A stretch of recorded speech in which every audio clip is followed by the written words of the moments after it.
Imaginez un instant. Un chien jaune élastique et une licorne arc-en-ciel volante qui sortent ensemble. C'est le pic du romantisme dans Adventure Time. Mais derrière cette idylle se cache un secret tellement sombre qu'il ferait passer le roi des glaces pour un thérapeute équilibré. On parle d'une guerre raciale, technologique et nucléaire qui a duré 1000 ans. Oui, 1000 ans à s'entretuer entre les chiens et les jumenticicornes. On plonge directement dans le cambouis.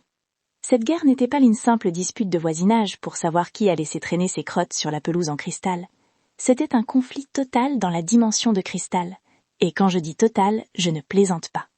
Jake nous montre des croquis dans l'épisode Ses parents, qui ressemblent à des archives de la CIA sous acide. Des soucoupes volantes, des flingues laser, et cerise sur le gâteau de l'apocalypse, des champignons atomiques.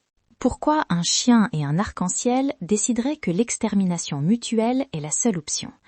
La première théorie, la plus simple, c'est le territoire. Les cristaux dans la dimension de cristal ne sont pas juste des trucs brillants pour faire des colliers moches sur Etsy, ce sont des sources de pouvoir. Mais restons honnêtes, c'est trop gentil pour une série qui cache des squelettes dans chaque placard. La vraie raison est bien plus viscérale, et elle se trouve dans l'assiette.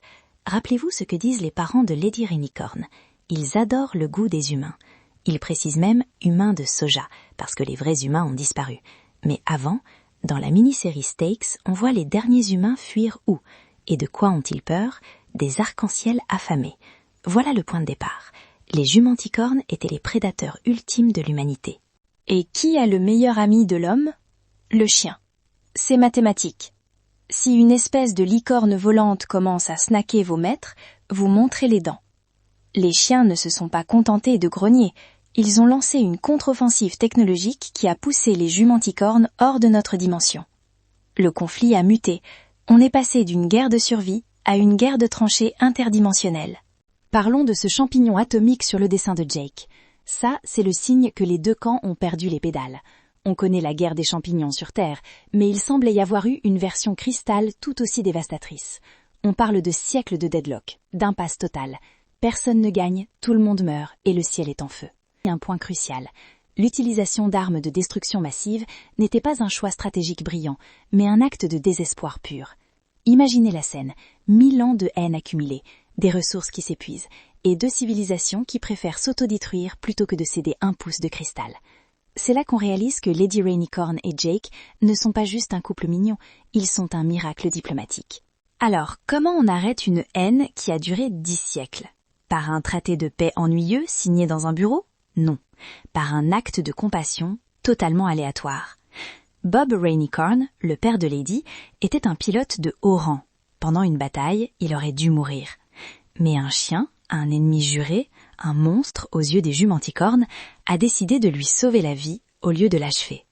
Cet acte a créé une dette de vie. C'est le grain de sable qui a enrayé la machine de guerre. Bob et sa femme Ethel se sont retrouvés redevables envers l'espèce qu'ils étaient censés exterminer. C'est pour ça que des années plus tard, quand Lady sort avec Jake, Bob finit par accepter la situation. Après avoir essayé de manger fine, certes, mais on ne change pas ses habitudes alimentaires en un jour. Le gagnant de cette guerre? Personne. Ou peut-être tout le monde. La victoire n'est pas militaire, elle est culturelle. La fin de la guerre jumenticorne-chien montre que même après 1000 ans de bombardements laser et de génocide, une simple décision de ne pas être un enfoiré sur un champ de bataille peut changer le cours de l'histoire.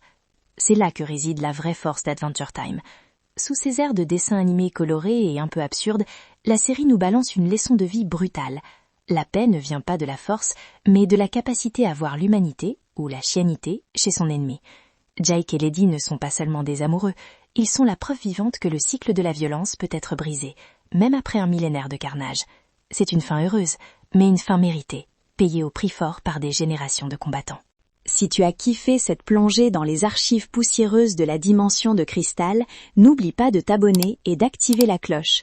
On décortique les théories les plus folles ici, alors reste dans le coin pour ne pas rater la prochaine. On se retrouve très vite pour une autre dose de lore bien sombre.